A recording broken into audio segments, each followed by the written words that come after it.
In the days of King Amraphel of Shinar, King Arioch of Elasar, King Chedorlaomer of Elam, and King Tidal of Goyim, these kings made war with King Bera of Sodom, King Bersha of Gomorrah, King Shinab of Admah, King Shemeber of Zeboim, and the king of Bela, that is Zoar. All these joined forces in the valley of Siddim, that is, the Dead Sea. 12 years they had served Chedorlaomer, but in the 13th year they rebelled. In the 14th year, Chedorlaomer and the kings who were with him came and subdued the Rephaim in Ashtaroth Karnaim, the Zuzim in Ham, the Emim in Shaveh Kiriathaim, and the Horites in the hill country of Seir as far as El Paran on the edge of the wilderness. Then they turned back and came to En-Mishpat, that is Kadesh, and subdued all the country of the Amalekites, and also the Amorites, who lived in Hazazon Tamar.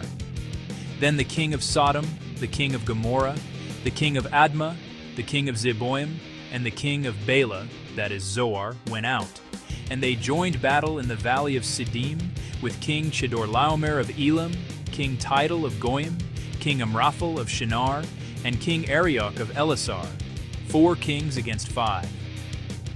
Now the valley of Siddim was full of bitumen pits, and as the kings of Sodom and Gomorrah fled, some fell into them, and the rest fled to the hill country.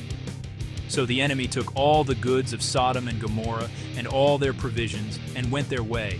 They also took Lot, the son of Abram's brother, who lived in Sodom, and his goods, and departed. Then one who had escaped came and told Abram the Hebrew, who was living by the oaks of Mamre the Amorite, brother of Eshcol and of Aner. These were allies of Abram. When Abram heard that his nephew had been taken captive, he led forth his trained men, born in his house, 318 of them, and went in pursuit as far as Dan.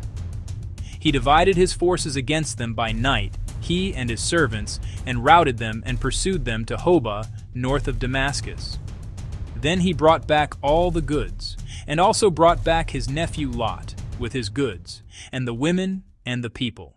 After his return from the defeat of Chedorlaomer and the kings who were with him, the king of Sodom went out to meet him at the valley of Shaveh, that is, the king's valley. And King Melchizedek of Salem brought out bread and wine. He was priest of God Most High.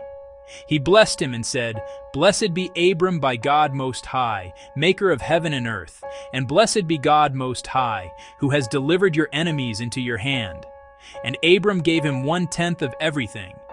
Then the king of Sodom said to Abram, "Give me the persons, but take the goods for yourself."